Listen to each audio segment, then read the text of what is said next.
Assalamualaikum warahmatullahi wabarakatuh.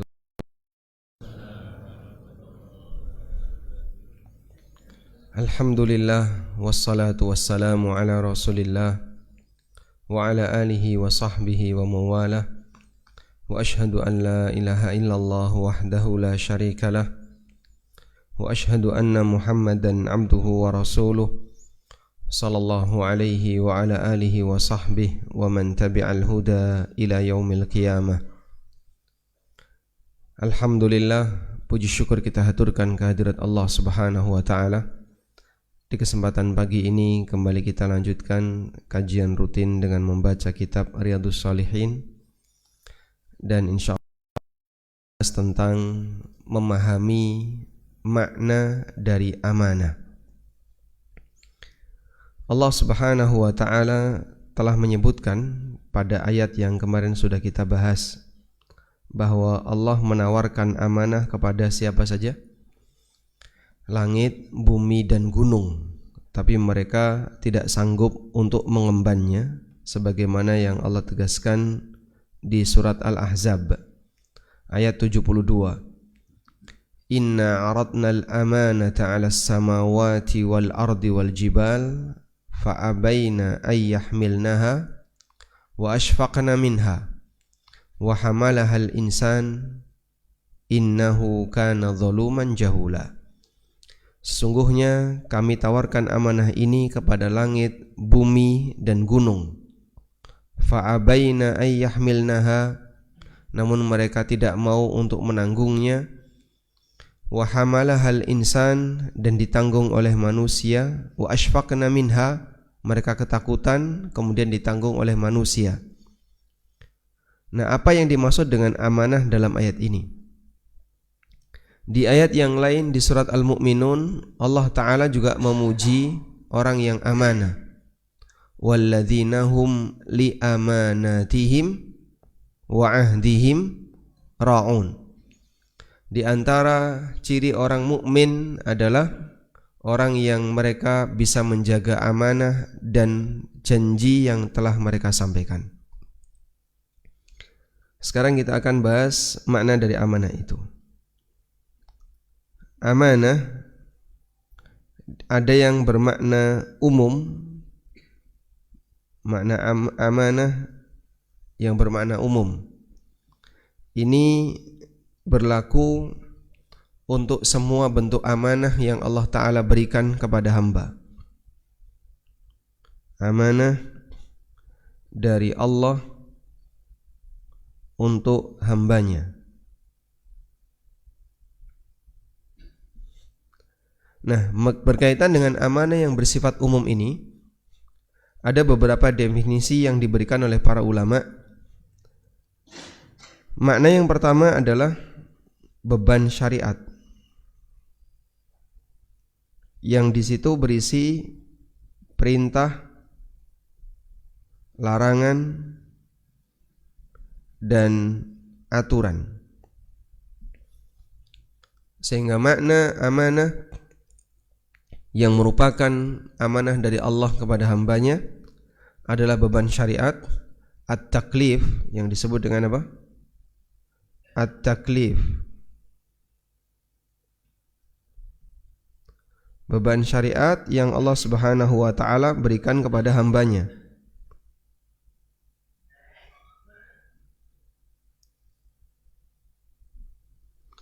Dan ini mencakup perintah, larangan, dan aturan.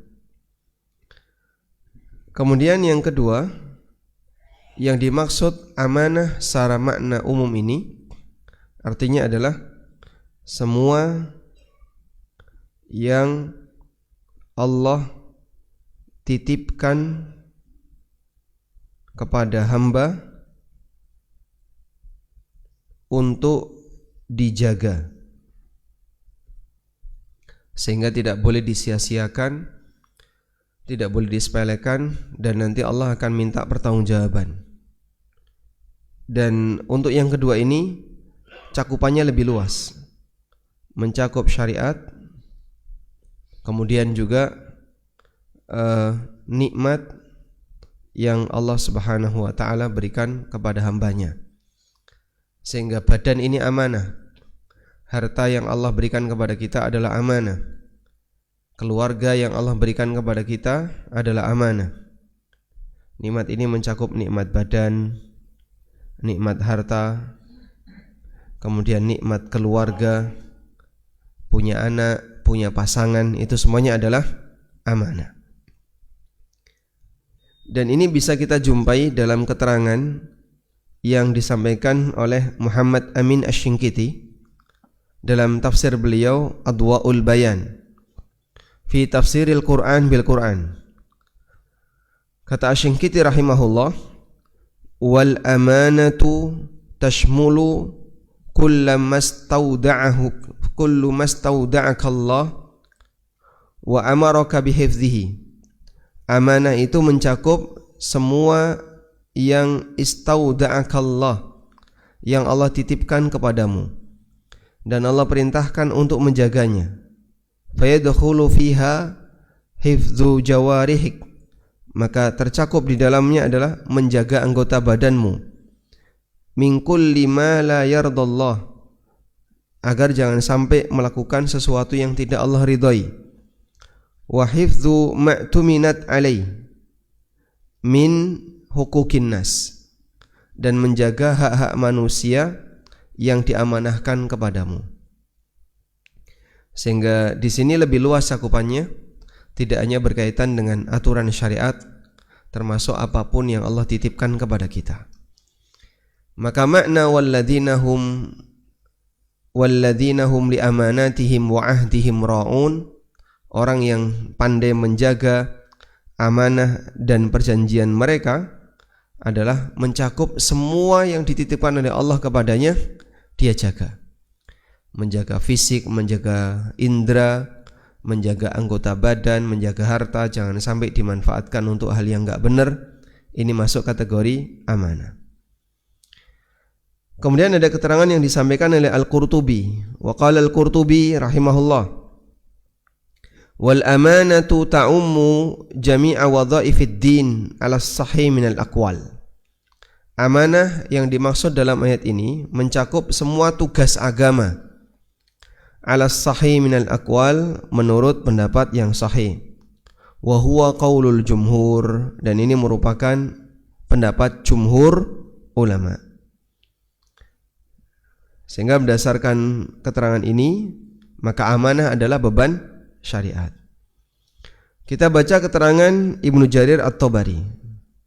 Haitsu qala, beliau mengatakan, wa aulal aqwali fi dzalika bis-shawabi ma qalahu alladzina qalu. Pendapat yang lebih tepat dalam hal ini adalah ma qalahu alladzina qalu, pendapat yang dinyatakan oleh mereka yang mengatakan innahu uniya bil amanati fi hadzal mawdi' jami'u ma'anil amanat fid din. Yang dimaksud amanah dalam ayat ini mencakup semua bentuk amanah dalam agama. Wa amanatin nas, dan amanah-amanah manusia. Wa dzalika anna Allah lam yakhussa biqaulihi aradna al-amanah. Karena dalam ayat ini Allah tidak mengkhususkan pada kalimat aradna al-amanah, kami tawarkan amanah, sehingga tidak hanya mencakup amanah tertentu, tapi semua bentuk amanah. Baik, intinya bisa kita fokuskan pada dua kesimpulan ini, bahwa amanah yang Allah bebankan kepada hambanya adalah at-taklif, beban syariat yang berisi perintah, larangan, dan aturan. Dan yang kedua adalah semua yang Allah titipkan untuk hamba, baik berupa syariat maupun nikmat, karena nanti ini semuanya akan dimintai pertanggungjawaban di akhirat. Berikutnya kita akan beralih kepada amanah dalam makna yang lebih khusus, yang lebih spesifik. Amanah dalam makna yang lebih khusus dijelaskan dalam tulisan ini, wal ma'nal khas lil amanah, mengenai makna khusus untuk amanah. walaha thalathatu suwarin masyhurah. Ada 3 bentuk yang bisa kita gali dari dalil-dalil yang terkenal, yang masyhur, berkaitan dengan makna yang amanah yang lebih khusus. As-suratul ula, makna yang pertama atau bentuk yang pertama adalah al-huququl maliyah ats-tsabitah biuqudin. Amanah bentuk pertama adalah hak harta yang muncul disebabkan adanya akad. Amanah dalam makna yang lebih khusus ada 3 bentuk. Berdasarkan dalil-dalil yang ada, amanah dalam makna khusus ada 3 bentuk. Yang pertama apa tadi? Hak harta yang timbul adanya akad dalam muamalah. Contoh utang. Contoh yang lain pinjam meminjam. Contoh yang lain wadiah, orang titip sesuatu. Contoh yang lain jual beli kredit. Contoh yang lain menjadi karyawan. Jadi karyawan. Akadnya apa kalau jadi karyawan? Akad ijarah dan seterusnya. Maka di sana ada amanah yang diemban oleh seseorang disebabkan karena dia melakukan akad dengan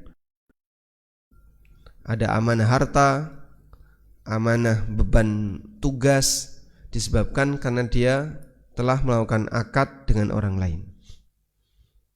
Baik. Selanjutnya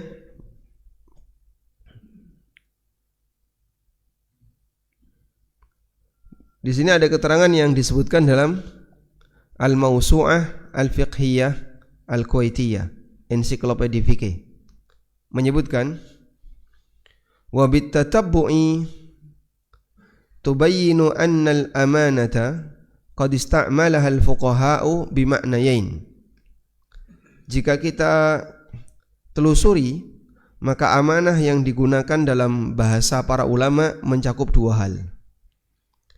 Yang pertama adalah bima'na syai' alladhi yujadu indal amin, sesuatu yang dipegang oleh orang yang diberi amanah, yaitu al-aqdul ladzi takunul amanatu fihi hiyal maqsad al-asli, akad yang dimana tujuan utamanya adalah dalam rangka memberikan amanah seperti wadiah dan yang lainnya.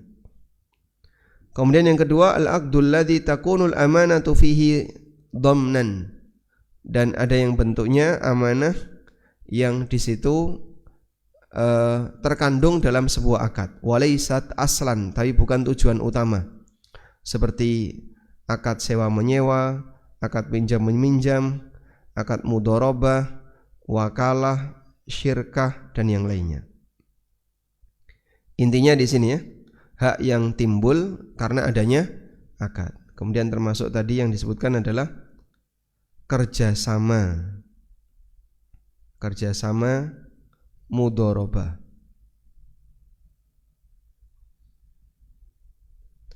Orang memberikan modal kepada orang lain, berarti status modal itu apa? Amanah. Maka kerjasama mudharabah termasuk bagian dari amanah. Kita beralih kepada bentuk amanah yang kedua. As-suratu tsaniyah, bentuk amanah yang kedua adalah hifdzu asrarin nas, menjaga rahasia orang lain. Dari Jabir bin Abdullah radhiyallahu anhuma, Rasulullah sallallahu alaihi wasallam pernah bersabda, "Idza haddatsa ar-rajulu bil hadithi, thumma iltafata, fahiya amanatun."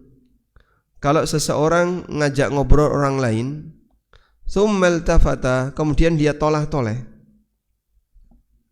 dia ngajak ngobrol si A, Sebelum ngomong, lihat kanan kiri dulu. Aman enggak? Aman. Baru dia sampaikan. Berarti ketika dia toleh-toleh itu indikasi apa, Pak? Rahasia. Indikasi jangan dibocorkan kepada yang lain. Itu kata Nabi sallallahu alaihi wasallam, fahiya amanatun, maka berita ini adalah amanah. Maka jangan diceritakan ke yang lain.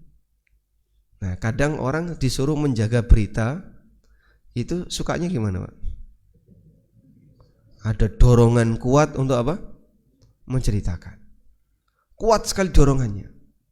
Sehingga saat dia suruh menjaga berita itu sama temannya, dia melipir-melipir, ya, mancing-mancing temannya untuk kepo. Kamu tahu nggak ada kayak gini? Wah, saya baru dengar nih. Kayak gimana sih cerita sebenarnya gimana? Wah, tapi rahasia ini, saya nggak boleh cerita. Saya nggak boleh cerita. Nah, dia ngomong saya nggak boleh cerita.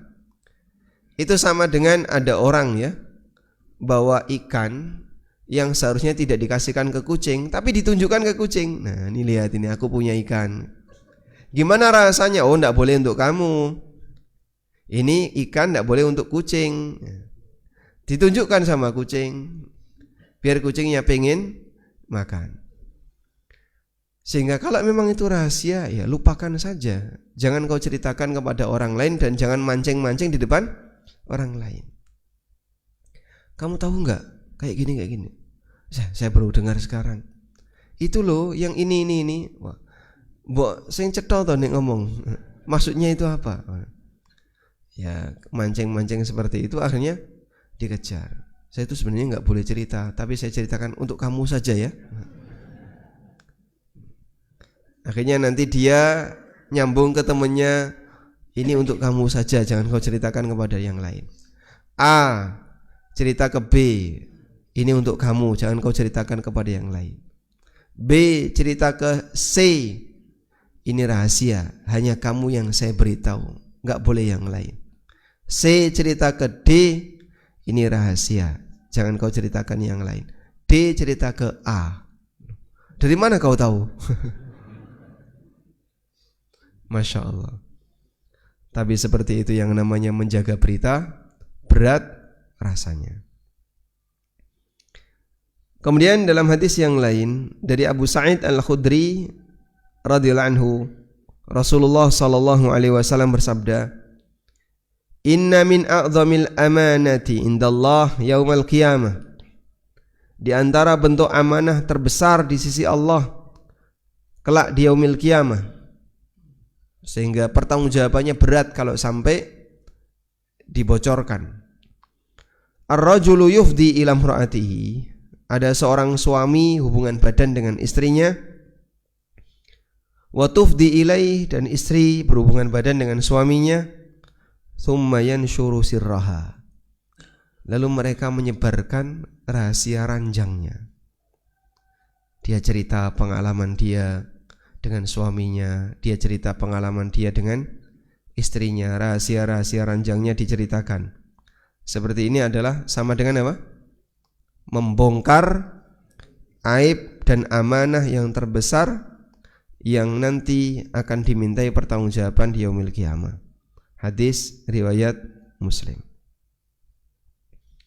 Dan terkadang seperti ini malah jadi hiburan sebagian orang. Dia cerita tentang pengalaman-pengalaman seksual dia, baik yang halal maupun yang haram, dia ceritakan kepada orang lain. Padahal ini adalah amanah terbesar besok di hari kiamat. Baik, kita tulis di sini. Mana amanah yang kedua tadi apa? Menjaga rahasia.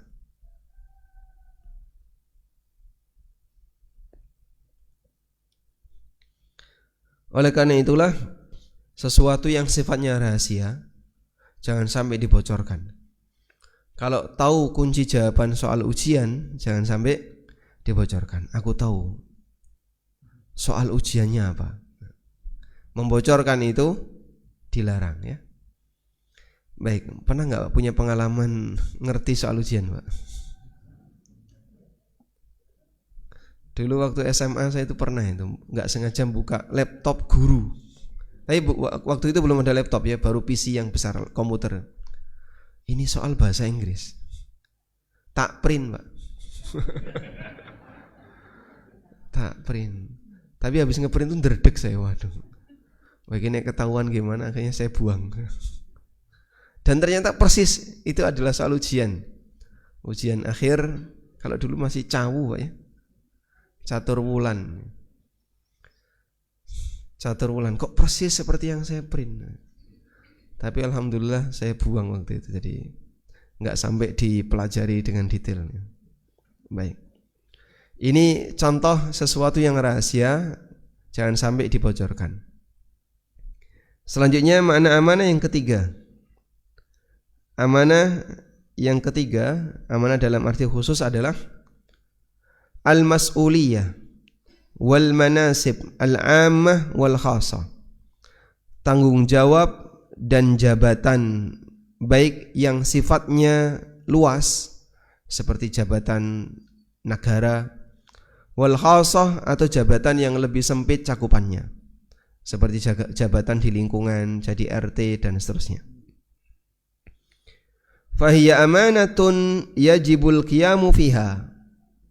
Jabatan dan posisi adalah amanah yang wajib untuk dilaksanakan bil haqqi, dengan benar, wal adli, dan mengedepankan prinsip keadilan.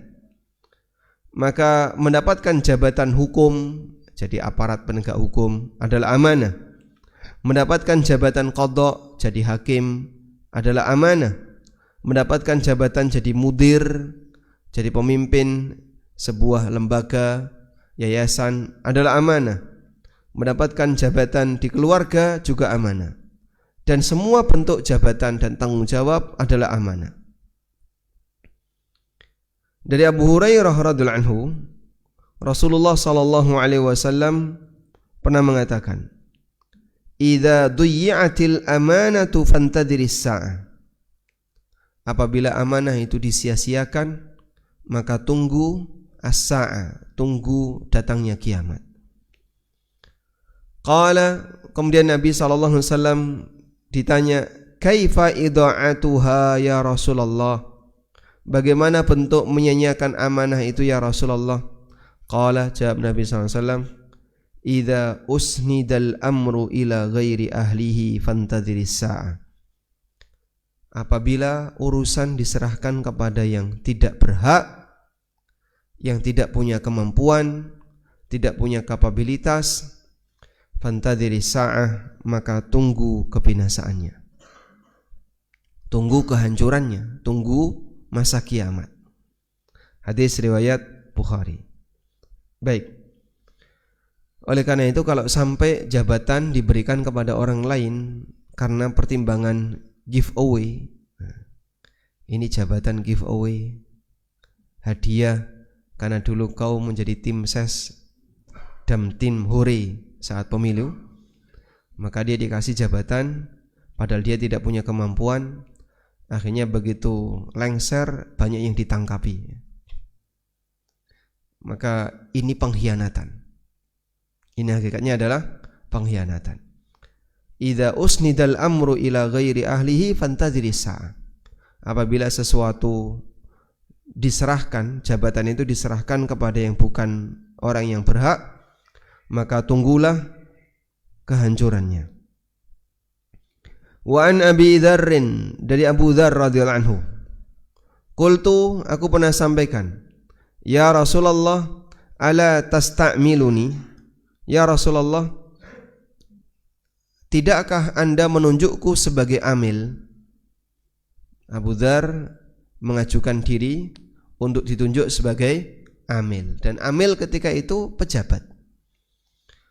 Qala fadaraba biyadihi ala mankibi, kata Abu Dzar. Kemudian Nabi SAW menepukkan tangan beliau di pundakku.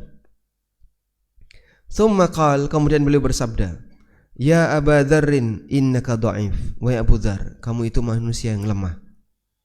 Setingkat Abu Dzar disebut lemah. Setingkat Abu Dzar. Itu kalau orang di zaman sekarang ya, yang jauh di bawah Abu Dzar lebih lemah lagi. Wa innaha amanatun, sesungguhnya jabatan itu amanah. Wa innaha yaumal qiyamati khizyun wa nadama, dan sesungguhnya jabatan itu kelak di hari kiamat adalah khizyun, penyesalan, wa nadamah, dan penyesalan, akan menjadi kesedihan dan penyesalan.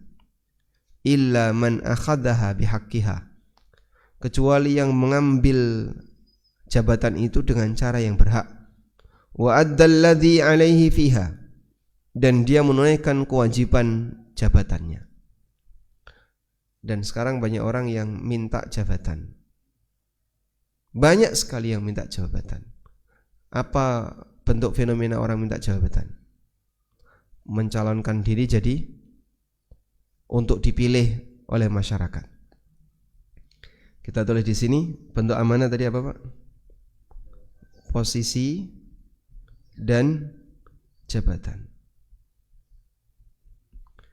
Maka siapa yang punya posisi, baik posisi dan jabatan yang sifatnya umum, yang luas seperti jabatan kenegaraan, maupun yang lebih sempit seperti posisi di keluarga, dia dijadikan sebagai pimpinan yayasan dan lembaga, termasuk ketua takmir, itu semuanya adalah dia sedang mendapatkan amanah. Sehingga ini beban, ya. Maka pahami yang namanya jabatan itu sebagai beban. Baik. Seorang manusia ketika dia lahir,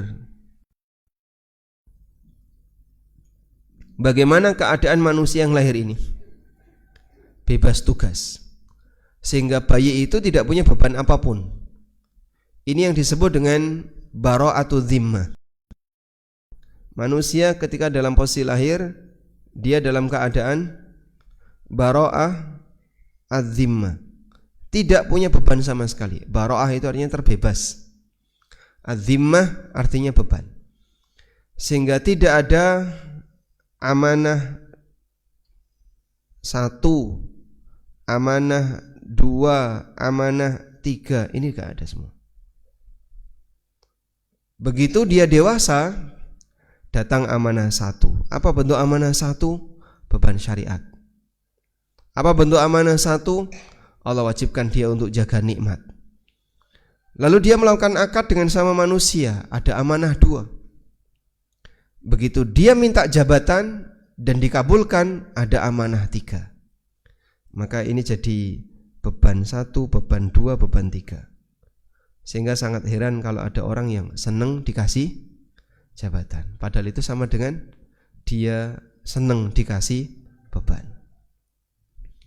Maka kalau manusia dia membatasi diri, saya sedang fokus melaksanakan amanah agama. Amanah berupa amanah 1 ini ya. Ini adalah amanah agama. Dalam masalah akad dia sudah purna. Saya sudah tidak lagi bekerja, dan interaksi sesama orang saya batasi, fokus kepada urusan pribadi. Maka amanah berupa akad tidak ada. Amanah jabatan dia tinggalkan. Dia enggak minta jabatan. Dia lebih fokus dengan beribadah dan seterusnya. Maka orang seperti ini akan mengembalikan dirinya bara'atu dhimmah. Meskipun ada beban yang tidak bisa dia tinggalkan, yaitu melaksanakan tugas dari Allah Subhanahu wa taala. Oleh karena itulah di akhir hayatnya, seharusnya manusia itu kalau sudah berada di akhir hayat, dia fokus dengan amal pribadi. Sudah, fokus saja dengan amal pribadi. Mulai menghindari jabatan, mulai hindari gesekan, sehingga kalau sudah merasa dirinya sudah tua, sudah selayaknya dia fokus untuk perbaikan pribadi, karena sebentar lagi dia mau pulang untuk selamanya. Ya. Tapi terkadang, mohon maaf, orang kalau sudah di usia 60 plus, ya, 60 plus ini Pak, yang terjadi apa Pak? Post power syndrome.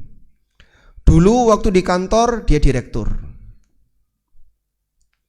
Kemana-mana antar jemput. Begitu turun ada yang menyambut. Ketika masuk sudah ada karpet merah di depannya. Sehingga di mana-mana dia dilayani. Sampai akhirnya dia pensiun. Udah? Di lingkungan nyalon RT nggak diterima. Nyalon RW nggak punya masa. Nggak dipakai sudah. Pak, sudah bukan waktunya lagi. Yang ditunjuk usia 40-an, 50-an. Baik. Sehingga di kantor sudah nggak dipakai. Sekarang dia sudah pensiun. Dulu ngomong apapun dikabulkan. Itu geni ya. Di lingkungan nggak dipakai. Sasaran terakhirnya apa Pak? Masjid. Sasaran terakhirnya masjid. Nek aku ra dadi takmir moh teko ning masjid. Sehingga maksa kudu ning ngarep, ngeten nggih? Pokoke kudu aku sing ning ngarep. Akhirnya yang di masjid generasi sing ngitung duit infak Pak, wis tuwa-tuwa. Iki sing nom ning ndi? Masyaallah. Kabeh mung 70-an, suwidaan. Jadi kan kayak putus Pak ya. Generasi misalnya yang di Masjid As-Salam ini Pak. Takmir yang paling muda umur berapa Pak? 60, Masya Allah. Pak Kelik ini paling muda ya Pak. Yusuf pinten Pak? 36, Masya Allah. Dibalik ya.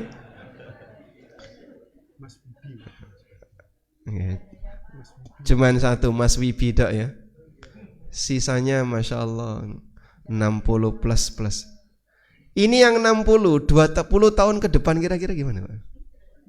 Sehat, oh sehat, Alhamdulillah, Masya Allah. Saya urip lagi kira-kira. Dan ini terjadi di mana-mana ya, di sini, di Marhamah juga sama. Pas selesai Jumatan nih, sing ngitung duit kok tua-tua. Ngitung duit infak kan biasanya kerjaannya anak muda ya. Tapi ini kok Masya Allah 70-an, 60-an. Dan yang muda itu enggak ada.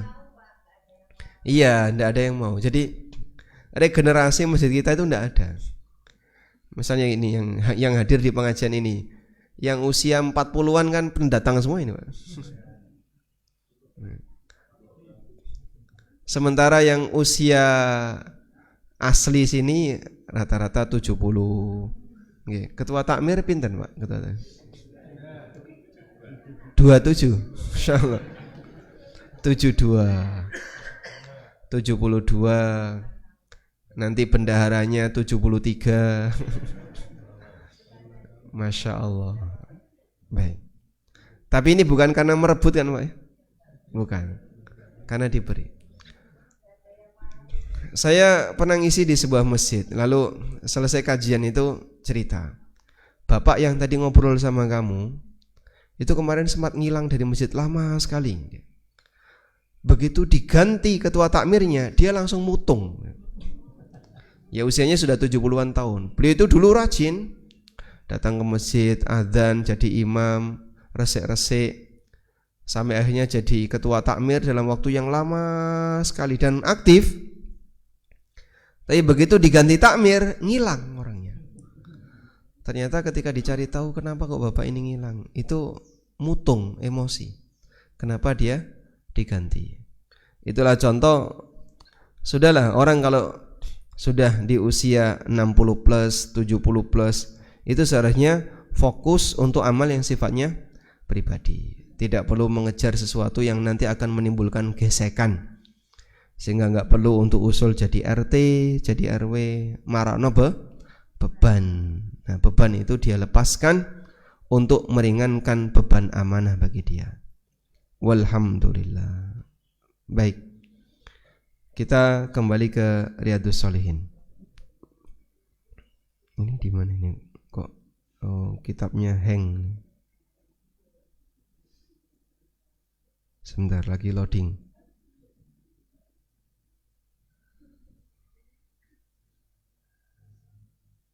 Gak kuat.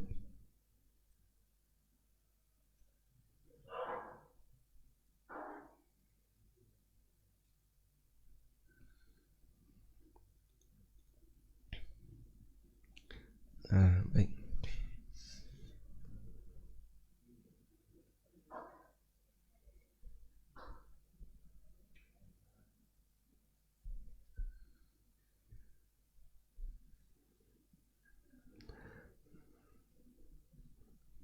Sebentar, saya kehilangan halamannya tadi. Halaman 70. Baik, nah ini. Sekarang kita baca di sini ya. Hadis yang cukup panjang, insya Allah cukup waktunya untuk membacakan satu hadis. Dari Hudzaifah Ibnul Yaman. Apa gelarnya Hudzaifah? Sahibu sirrin Nabi sallallahu alaihi wasallam, pemilik rahasia Nabi sallallahu alaihi wasallam. Beliau diberi amanah oleh Rasulullah sallallahu alaihi wasallam untuk memahami siapa saja daftar orang munafik di Madinah, tapi itu enggak diceritakan sampai Hudzaifah mati. Sehingga cuma dirahasiakan jadi informasi pribadi. Qala haddatsana Rasulullah sallallahu alaihi wasallam haditsain. Rasulullah sallallahu alaihi wasallam memberikan dua hadis kepadaku. Qad ra'aitu ahaduhuma wa ana antadirul akhar. Pertama saya sudah tahu, tapi yang kedua saya tunggu. Haddatsana, beliau menyampaikan kepada kami, annal amanata nazalat fi jadri qulubir rijal. Amanah itu turun di lubuk hati manusia. Tsumma nazala al-Qur'an, kemudian Al-Qur'an turun. Fa'alimu minal Qur'an, maka mereka mengetahui bagian dari Al-Qur'an. Wa alimu minas sunnah, dan mereka mengetahui bagian dari sunnah. Allah jadikan orang yang mau memegang Quran, mau menerima Quran dan sunnah, sifat amanah dalam hatinya. Allah turunkan amanah dalam hati orang itu, kemudian Allah turunkan Al-Quran, maka dia tahu mana Quran. Tsumma haddatsana an raf'il amanah. Kemudian Nabi sallallahu alaihi wasallam bercerita kepada kami tentang diangkatnya amanah. Tadi Hudzaifah menyebutkan gimana? Rasulullah SAW menyampaikan kepada kami dua hadis. Hadis yang pertama, Nabi SAW cerita tentang diturunkannya amanah. Sebelum Allah Subhanahu wa ta'ala mengajarkan Al-Quran dan Sunnah kepada seseorang, Allah sematkan jiwa amanah pada hati seorang hamba. Baru setelah itu Allah turunkan Al-Quran. Lalu jiwa amanah tadi bisa mengenali mana Al-Quran, mana Sunnah. Kemudian Allah Subhanahu wa ta'ala mengangkat amanah. Faqala, lalu Nabi sallallahu alaihi wasallam mengatakan, yanamur rajul an-naumata, orang ini tertidur. Fatuqbadul amanatu min qalbihi, lalu Allah cabutnya. Fayadhallu atharuha mithlal waqti, lalu terlihat atharnya, bekasnya seperti al-waqt. Di sini ada keterangan enggak?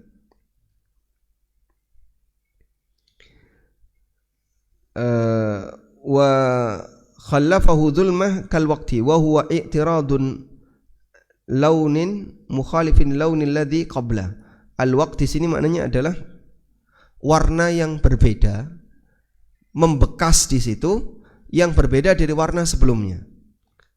Nabi SAW menggambarkan hati atau amanah itu dicabut dari hati manusia, lalu membekas di hati itu dengan warna yang berbeda, tidak sebagaimana warna sebelumnya. Kayak apa gambarannya, Pak? Wallahu alam.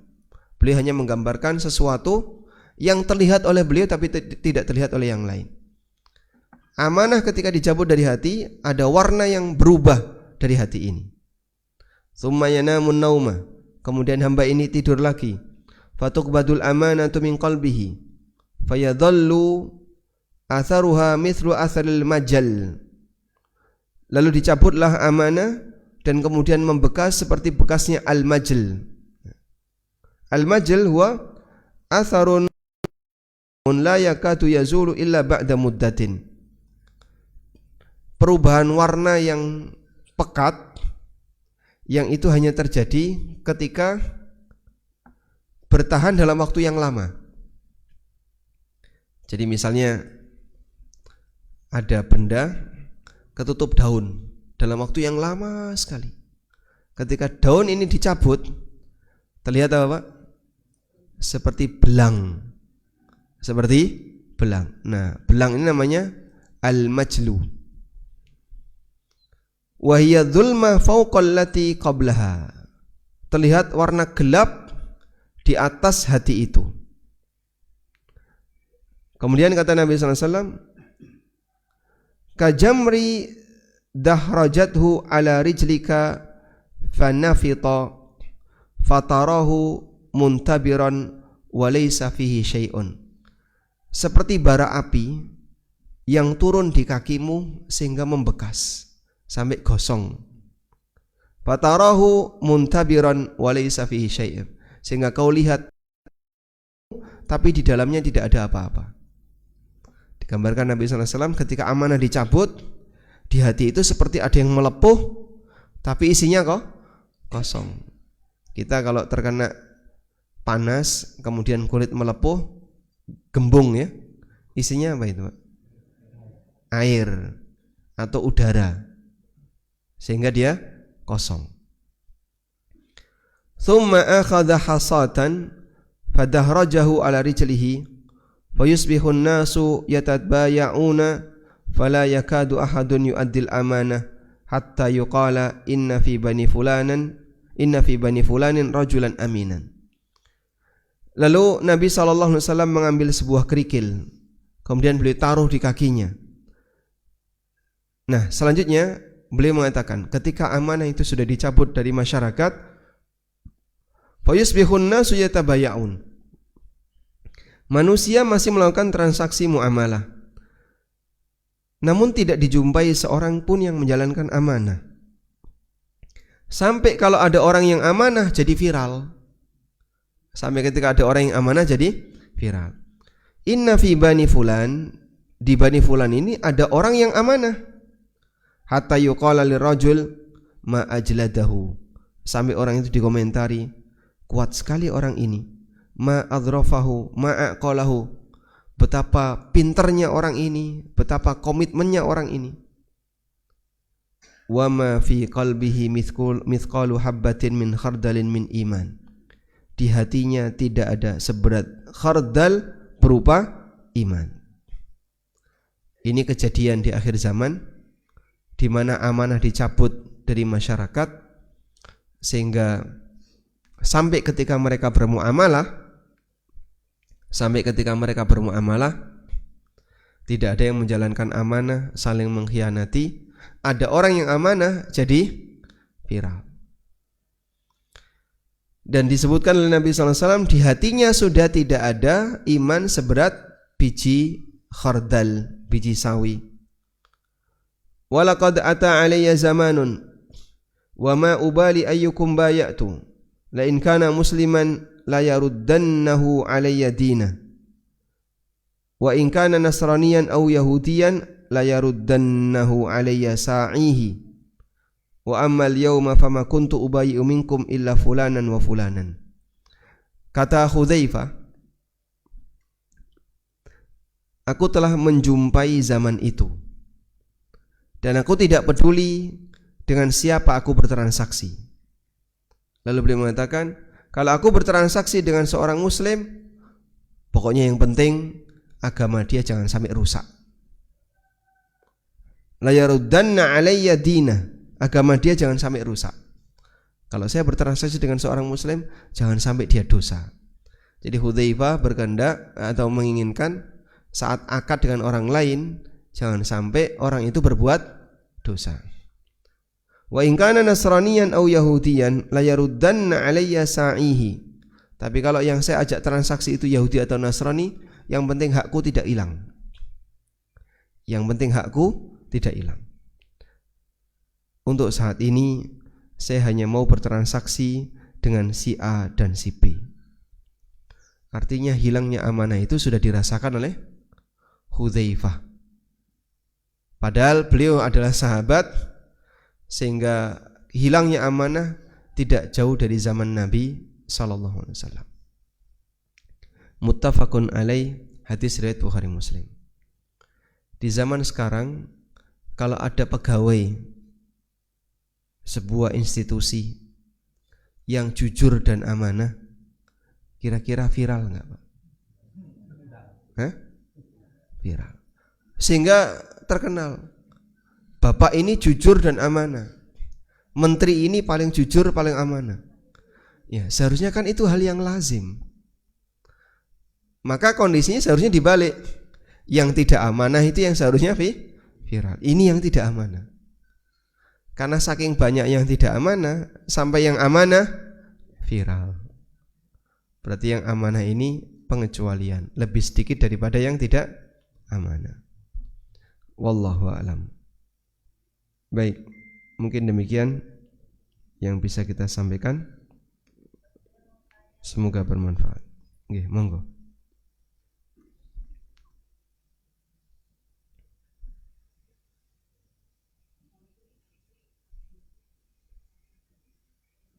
Bismillahirrahmanirrahim. Assalamualaikum warahmatullahi wabarakatuh.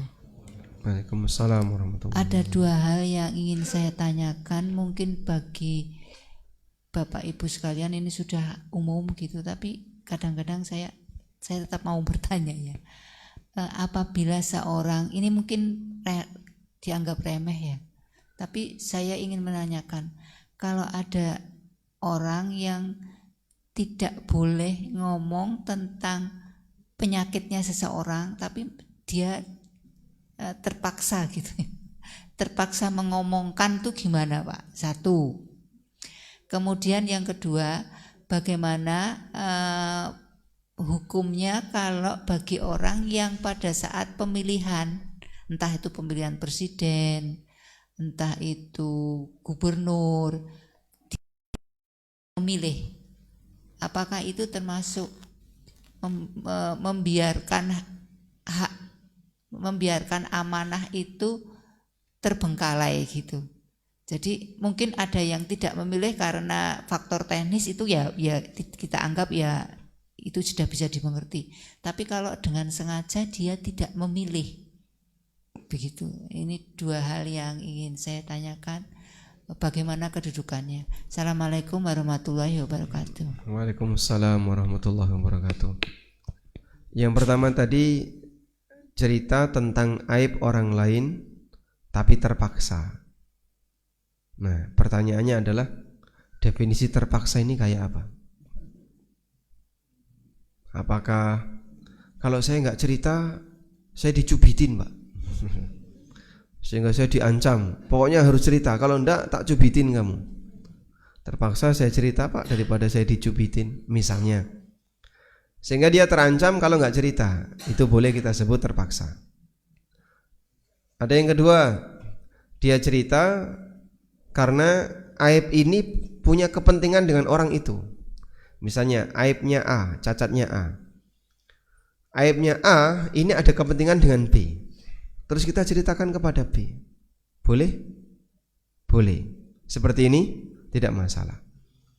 Misalnya si A seorang lelaki mau melamar B seorang perempuan. Nah, A ini punya beberapa masalah, punya aib. Dan Anda tahu masalahnya si A ini serius. Maka kira-kira cerita kepada B boleh enggak? Boleh. Ini mimbabin nasihat, dalam rangka untuk memberi nasihat. Sehingga kita sampaikan kepada B, ya mohon dipertimbangkan ulang untuk menerima A sebagai calon suami kamu. Karena A tak kasih tahu ya, satu, dia sudah punya istri. Loh, dia gak pernah cerita kalau punya istri. Iya, dia sudah nikah itu. Yang kedua, utangnya banyak.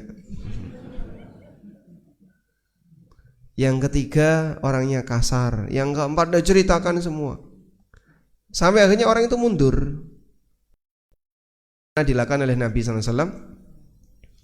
Ada seorang wanita yang sedang menjalani masa iddah, sama Rasulullah SAW dipeseni, nanti kalau kamu sudah selesai masa iddah, fa'adhinnihi. Nah, kemudian setelah masa iddahnya selesai, ternyata sudah ada dua lelaki yang melamar. Pertama Muawiyah, yang kedua Abu Jaham. Kemudian Nabi SAW ketika datang, wanita ini cerita sudah ada Muawiyah dan Abu Jaham yang melamar. Lalu Nabi SAW mengatakan, amma Muawiyah fasu'lukun la malalahu. Muawiyah itu orangnya miskin, tidak. Wa amma Abu Jaham fala yada'u asahu ala atikihi.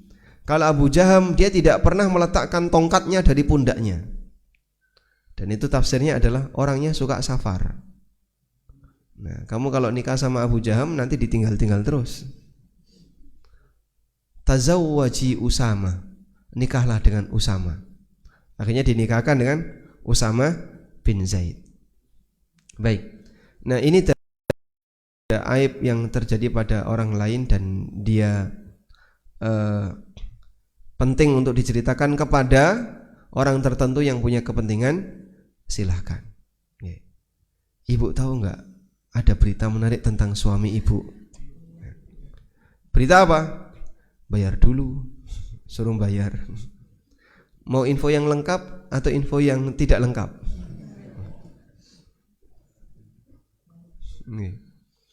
Seperti ini boleh nggak?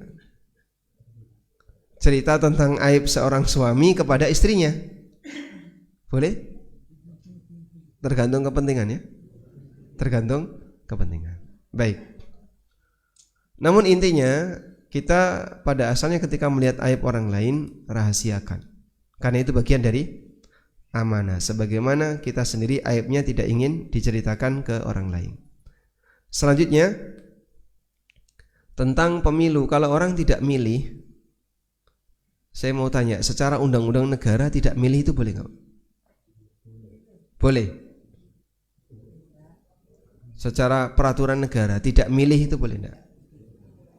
Milih golput jadi nggak nyoblos, itu kriminal nggak? Hah? Tidak.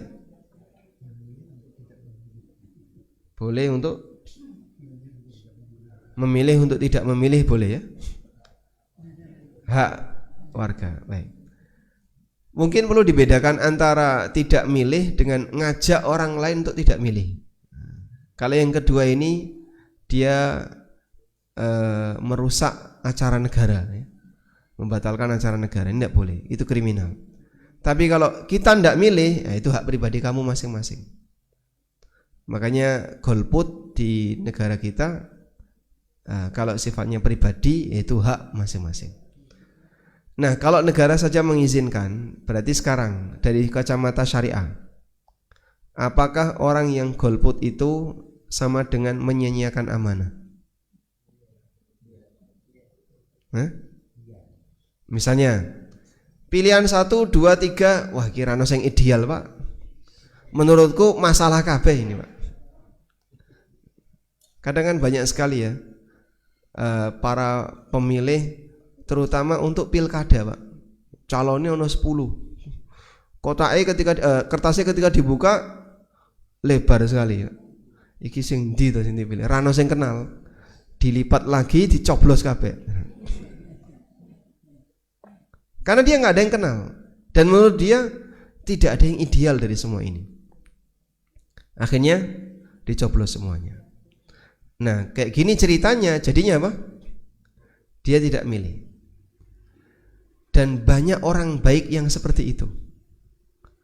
Tapi orang yang nggak baik, ya mohon maaf tidak harus nyebut nama partai dan seterusnya, mereka lebih solid. Akhirnya terkadang banyak calon-calon yang nggak baik naik ke atas. Ya, terus gimana itu Pak kalau kayak gini? Ya mungkin nanti bisa minta saran ke Pak Siddiq ya. Kira-kira sebaiknya milih atau tidak kalau ada pilkada. Sebab kita kadang sudah mulai alergi dengan dunia politik pilkada Pak ya. Wallahu a'lam. Baik. Cukup? Nah, monggo.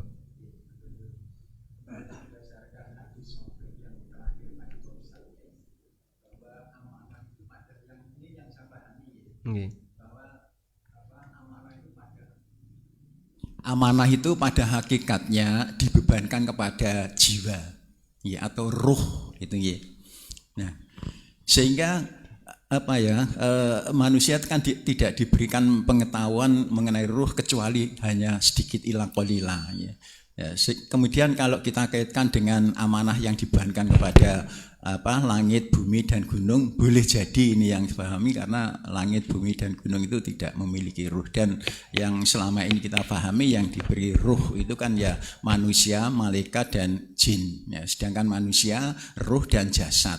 Ya, sehingga apa yang dilakukan oleh jasad, raga atau bagian-bagiannya itu tidak akan dimintai pertanggungjawaban, sehingga pertanggungjawaban itu nanti dibebankan di akhirat nanti pada ruh.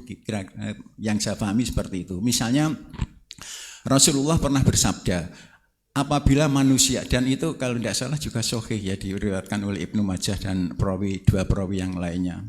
Ini karena sudah lama saya agak lupa ya. Itu ya, bangun pagi, seluruh organ tubuhnya itu berpesan dan mengingatkan pada lidah. Ya, pesannya atau ingatannya, bertakwalah kepada Allah, sesungguhnya kami semua, apabila engkau, artinya lidah itu baik, maka kami semua akan baik atau lurus. Kalau engkau bengkok, maka kami akan bengkok. Yang oleh karenanya, maka pertanggungjawabannya di akhirat nanti tidak dibebankan kepada lidah dan organ-organ yang lainnya, tetapi dibebankan kepada ruh. Matur nuwun Pak Ustadz. Ya. Ini berarti bukan pertanyaan, Pak. Informasi tambahan. Tidak, pertanyaan saya atau tanggapan. Pernyataan. Ya, matur nuwun. Nggih, yang hadis yang Bapak sampaikan tadi dari Abu Sa'id Al-Khudri diriwayatkan oleh At-Tirmidzi, Ahmad dan yang lainnya. Nabi SAW mengatakan, "Idza asbaha ibnu Adam fa innal a'dha'a kullaha tukaffirul lisan." Setiap pagi semua anggota badan itu nuding ke arah lisan. Fataqulu, lalu mereka mengatakan, "Ittaqillaha fina." Wahai lisan, bertakwalah kepada Allah untuk menjaga kami. Nek ngomong aja ngawur. Fa innama nahnu bika, kami itu tergantung kamu. Fa in istaqamta istaqamna, kalau kamu lurus nanti kami lurus semua. Wa ini wajajta wajajna, tapi kalau kamu bengkok nanti kami bengkok semua. Gara-gara lisan bengkok, yang lainnya ikut bengkok. Makanya ketika punya lisan, waspada, hati-hati, jangan ngomong ngawur. Dan dusta itu bahaya, terutama dusta atas nama agama. Maka di negara yang kedustaan begitu merajalela seperti Indonesia ya, sak kantor tuh ngerti semua loh Pak, kalau ini korupsi itu, tapi diam semua itu. Itu apa namanya Pak? Hah? Menjaga amanah ya. Jangan sampai kedustaan ini bocor ke tangan orang lain. Itu ngerti semua. Jadi rahasia wis biasa Mas kayak gini. Maka begitu ada orang yang lurus yang beda, viral. Demikian pula ketika ada orang dusta atas nama agama. Cerita ndawir misalnya. Ada imam siapa jadi gurune malaikat ini. Ada yang dia bisa terbang, ada yang tawaf di Surabaya, ada yang Isra Mi'raj tiap malam, dan seterusnya. Dan kayak gitu ada yang percaya. Ketika kuburannya dibongkar, ternyata dia lagi baca Quran. Terus yang bongkar tuh dipeseni, jangan bilang ke siapa-siapa. Nanti kalau kamu bilang mati kamu. Nah, begitu nggak kuat yang dipeseni ini, dia cerita mati. Wah hebat banget nih, bisa menentukan arwah orang. Nah, dan kayak gitu ada pengikutnya Pak. Ada yang ngaku Nabi, ada yang ngaku ketemu Jibril, ada yang ngaku Jibril itu sendiri. Musaddiq itu kan ngaku Nabi ya. Lia Eden ngaku Jibril. Saat dua-duanya masuk penjara ditanya, "Wahai Nabi, kapan kamu bisa ketemu Jibril?" Di penjara. Sebelumnya nggak pernah ketemu di penjara. Subhanallah. Ya itulah dagelan yang ada di negara kita ya. Itulah Indonesia ya. Baik, mungkin itu bahas ini. Wassallallahu ala nabiyyina Muhammadin wa ala alihi wa sahbihi wasallam. Wa akhiru da'wana anil hamdulillahi rabbil alamin. Wassalamualaikum warahmatullahi wabarakatuh.